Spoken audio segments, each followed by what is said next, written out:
Well, hello. It is I, Brandon. We are here. So, we are in episode 37. I know barely anybody's watching these, but that's what makes it interesting. So, here's the thing. We just got back from our vacation, so that's fun.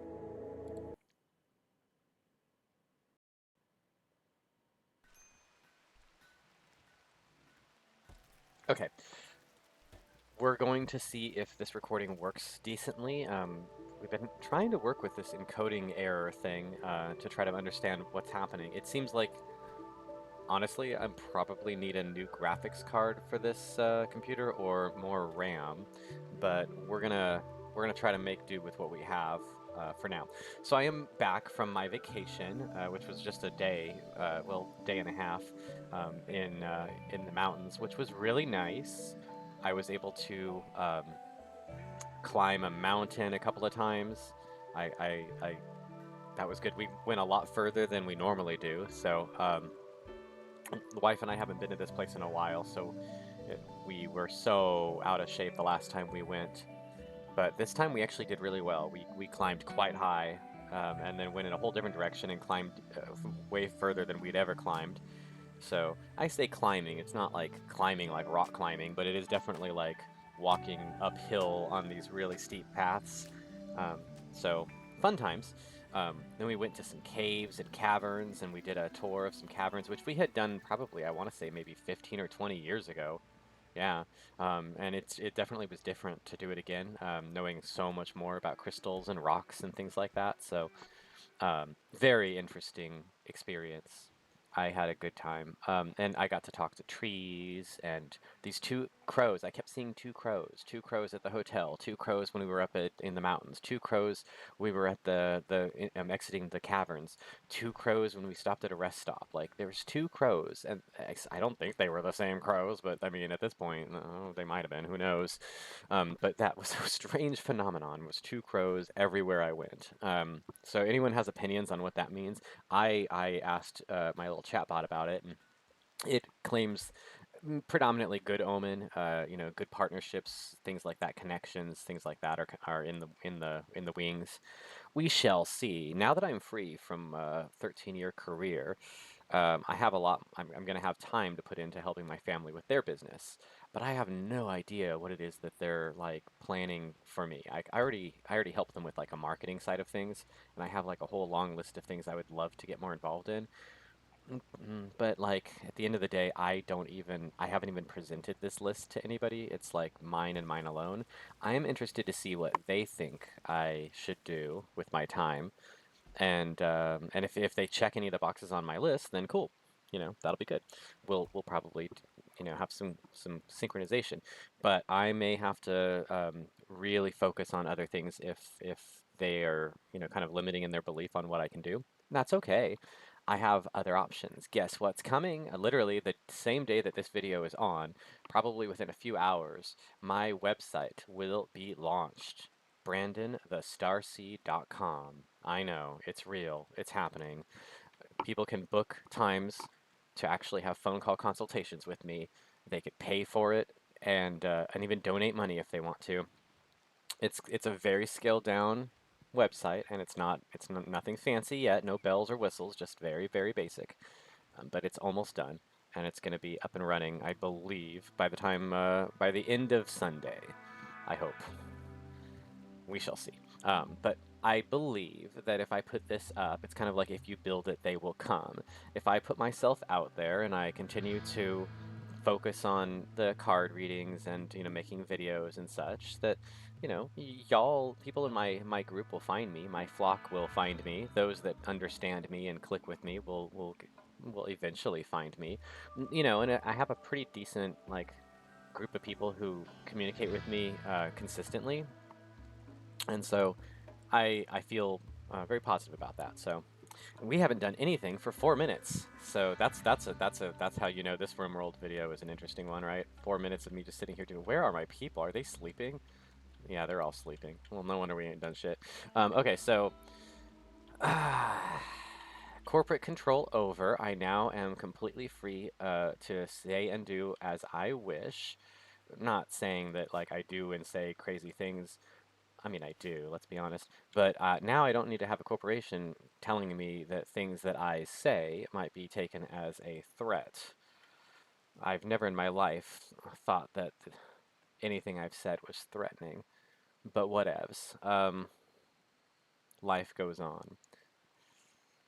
That's not even the beginning. I mean, I could go on, and I will in the podcast. So the podcast is going to be, I believe I'm recording the podcast a week from today, and I'll be recording several episodes of said podcast, and I will probably begin diving into a little bit of the story of what happened to me, because I don't believe that I should have to keep it secret.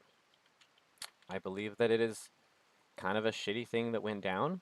I I do feel that it was not necessarily fair to me, and it's just incredibly coincidental that I was trying to get out of this company by Labor Day or around Labor Day.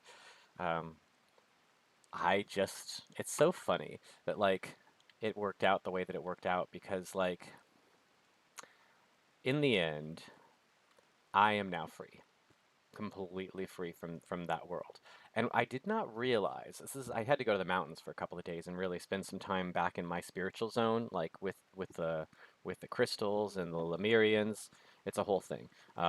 If you Google crystals and Lemurians and mountains, you're gonna figure out which mountain I was at. Um, Wait, I already said so in one of my comments. It's Mount Shasta. It's only a little bit north of where I live, and I used to go there a lot when I was young, and it's an amazing portal. It's like just amazing. So I spent, 2 days there, and I really thought things through and realized that regardless of what's in my future, I do not know. And I can't know. What I do know is that the 13 years that I worked for this company was interesting. We'll call it, it was an interesting chapter in my life. And we knew it was only going to be a chapter. Like, I am surprised, honestly, that it lasted as long as it did. I was such an outsider in this company. I never fit in from day one. And they let me constantly remember that. It didn't matter which department I was in, it didn't matter which kind of work I was doing. I was never the right fit for that kind of job. Um, and I think it's because I'm just this free-spirited, free-thinking, say what I want kind of person. Um, and I didn't realize how. Hang on, I've got a dark scholar hanging out here. Nova is my best. I know. We're actually gonna have to do something. Nova is my only person that knows how to talk to people really well, so I'm gonna send Nova over to say like, hey, dude, which the Dark Scholar slouches in place, lifeless and silent. Only his eyes seem alive, as if he could look inside you. He says that this is where he belongs, and asks to stay for a while. His tone indicates that he will not take no for an answer. He is deeply knowledgeable of all things related to the void. He can study unnatural phenomena faster than others, and will also teach others when he gets the chance. He may be very useful, but you also sense there is something Franklin is not telling you. I'm going to go ahead and say yes, you can join. Now, I do understand that obviously there's some backstory to this, but I want another character. So, okay, right away, let's pause. Let's take a look at this Franklin character. Do we have a bed for you, Franklin? I do believe we have additional beds ready, so this should probably be your bed. Set owner Franklin. Yep, assign. Okay. Franklin, you get to sleep in this bed. I know it's a single bed next to another single. It's weird. It's like being in one of those weird hotels that has like two beds. Whatever. Um, I was in like a handicap room, which was an interesting experience.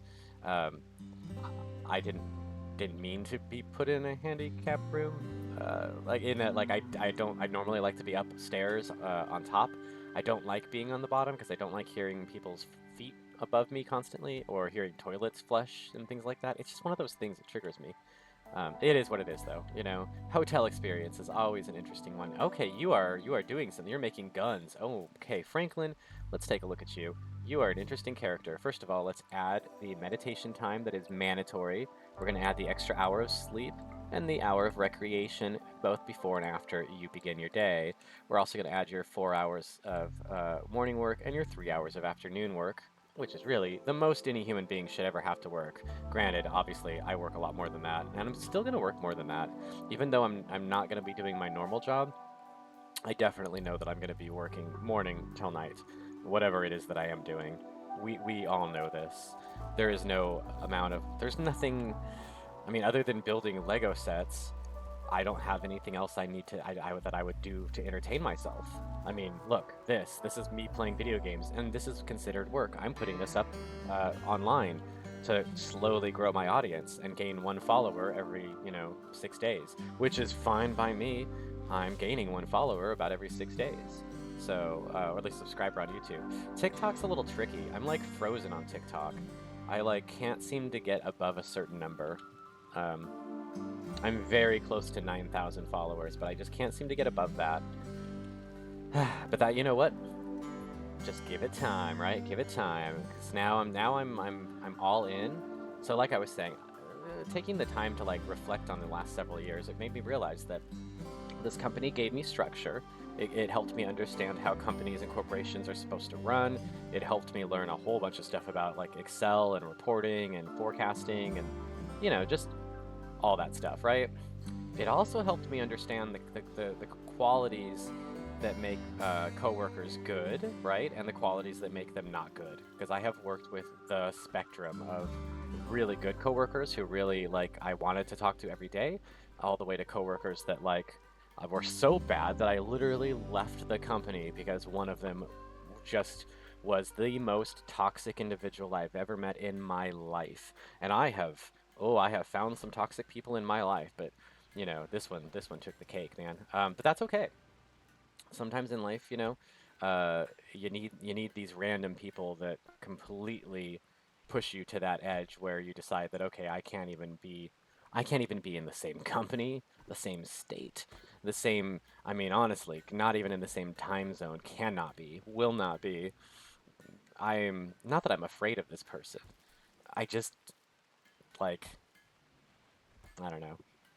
You know what I mean? You don't know what I mean, but it's like this feeling of like I see through who they are. As soon as I called them out, they started lashing out. This is what happens when I know when I can like I can identify I guess different types of souls pretty easily. Um, okay, that sounds like some animal just got slaughtered somewhere. What's happening here? What was that sound? Was that sound an animal getting slaughtered? It sure sounded like it. Uh, no, I guess not. Okay, it's fine. But yeah, I I don't know how to explain the different types of souls, but like I'm a star seed. I'm an Arturian star seed. I'm a very specific type of star seed. I've met several that are from my group. We don't get along well together just because we're very kind of lone wolf groups. We tend to kind of do our own thing. We love music, we love colors, we love patterns. That's how you can identify us. We'll always be kind of like overly indulging in music, colors, and patterns somehow in part of our life. We tend to come across autistic, but it's not. We're not autistic. It's just that's the way we vibrate. It's just it ticks some of the boxes for autism, but I've come to the conclusion that it is definitely not autism. It's combinations of things. So I'm an Arcturian star seed, just for the lore. I can identify other star seeds. I can also identify things like poltergeist, demon, um, what I believe is what's the right words for them? Energy vampires, emotional vampires, um, regular vampires. I'm pretty sure they're real. I'm pretty sure I've met at least one. Um, Time travelers. There's definitely a group of souls that are time traveling. I don't know quite how they're doing it, but they definitely are doing it. I've identified one or two of those.